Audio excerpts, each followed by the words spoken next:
प्यारे विद्यार्थियों, real mentor में आप सबका हार्दिक स्वागत है। आज हम कक्षा 9 विषय हिंदी की पाठ्य पुस्तक क्षितिज के काव्यखंड का अध्याय 13 जिसका शीर्षक है ग्रामश्री का अध्ययन करने जा रहे हैं। ग्रामश्री के रचयिता या कवि सुमित्रानंदन पंत है। सुमित्रानंदन पंत को प्रकृति का सुकुमार कवि भी कहा जाता है क्योंकि इन्होंने अपनी रचनाओं में प्राकृतिक दृश्यों का बड़ा ही सुंदर और मनमोहक वर्णन किया है। इस पाठ में भी कवि सुमित्रानंदन पंत ने भारतीय ग्रामीण परिवेश की जो भी चहल पहल और गतिविधियां हैं, खेतों के अंदर जो तरह तरह की फसलों की हरियाली और उन पर लगने वाले फूल और फल की जो विशेषताएं हैं उसका वर्णन भी अपनी कविताओं में किया है। तो हम इस पाठ के दूसरे पद्यांश की तरफ चलते हैं, यानी इस वीडियो में हम पाठ 13 जिसका शीर्षक है ग्रामश्री के पद्यांश 2 का अध्ययन करने जा रहे हैं। पद्यांश 2 का संकेत है रोमांचित सी लगती वसुधा, नीलम की कली तीसी नीली। ये इसके संकेत हैं। अब इसका भावार्थ क्या है कि कवि सुमित्रानंदन पंत ने गांव की प्राकृतिक सुंदरता एवं समृद्धि का वर्णन करते हुए कहते हैं कि खेतों में जौ और गेहूं की बालियां आ गई है।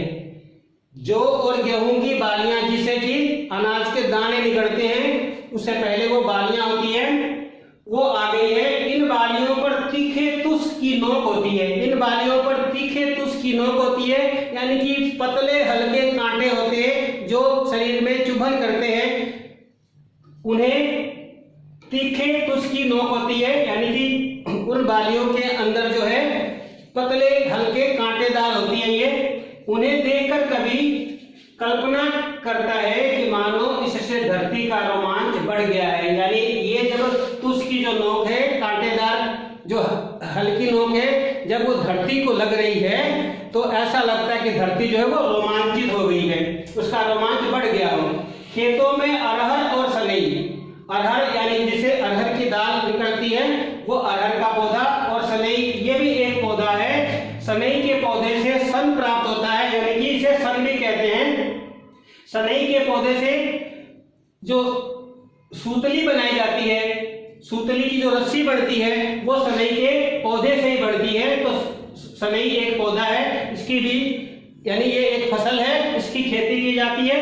तो अरहर और सनई की जो फलियां हैं पककर सोने के समान पीली हो गई है, यानी जब वो पकने लगती है तो उनका रंग भी सोने की तरह बदल जाता है और वो पीली हो गई है। उनकी फलियां घुंघरूओं की भांति बनने लगी है, यानी इन फलियों के अंदर जो फल है पकने के बाद जब हवा के साथ ये पौधे हिलते हैं तो इसमें इन फलियों से आवाज आने लगती है। वो आवाज ऐसे लगती है जैसे कि कोई घुंघरू बज रहे हो, तो घुंघरू की भांति बजने लगती है। खेतों में चारों तरफ सरसों पीले पीले फूलों से लग गई है। अब खेतों के अंदर चारों तरफ जो सरसों है वो पीले पीले फूलों से लग गई है, यानी कि सरसों पर पीले पीले रंग के फूल आ गए हैं और उन सरसों के पीले फूलों की जो मधुर महक है वो वातावरण में फैल गई है और पूरा वातावरण, उस परिवेश का पूरा वातावरण जो है मनमोहक हो गया है। हरी भरी धरती की सुंदरता को देखने के लिए तीसी, इसको अलसी भी कहते हैं, ये तिलहन परिवार की फसल है। तीसी यानी कि जिस तरह सरसों होती है उसी तरह ये तीसी भी उसी परिवार की है जिसका आकार बहुत छोटा होता है। तो तीसी, इसे अलसी भी कहते हैं। इस पर नीले फूल निकल आए जो झांकने लगे, नीले फूल निकल आए और ऐसा लगता है कि वो झांक रहे हो, देख रहे हो। और ये नीलम, नीलम एक रत्न का नाम है और वे नीलम की कलियां जैसी प्रतीत हो रही है। ऐसे लग रहे हैं जैसे कि नीलम का जो रत्न है वो चमकता हुआ दिखाई देता है, वैसे ही इस तीसी की जो कलियां हैं वो चमकती हुई प्रतीत हो रही है, लग रही है। ये इसका भावार्थ था। अब इसमें कुछ प्रश्न पूछे गए हैं। इसका पहला प्रश्न है वसुधा कैसे रोमांचित हो रही है। वसुधा यानी कि धरती। तो इसका उत्तर है धरती पर खड़ी जौ गेहूं की फसल पर बालियां आ गई है। ये बालियां तीखे तुस वाली होती है। जो कांटों की तरह चुभती है, इससे धरती है, इससे जो धरती है वो रोमांचित हो रही है, यानी कि जब ये कांटे धरती में चुभ रहे हैं तो धरती रोमांचित हो रही है।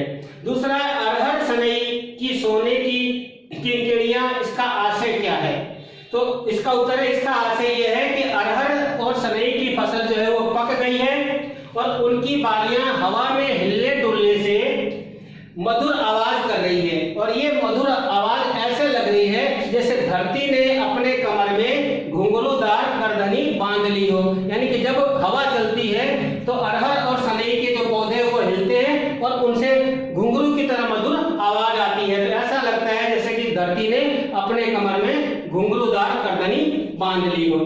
तीसरा प्रश्न है, तीसी की कली के लिए कवि ने क्या कल्पना की है?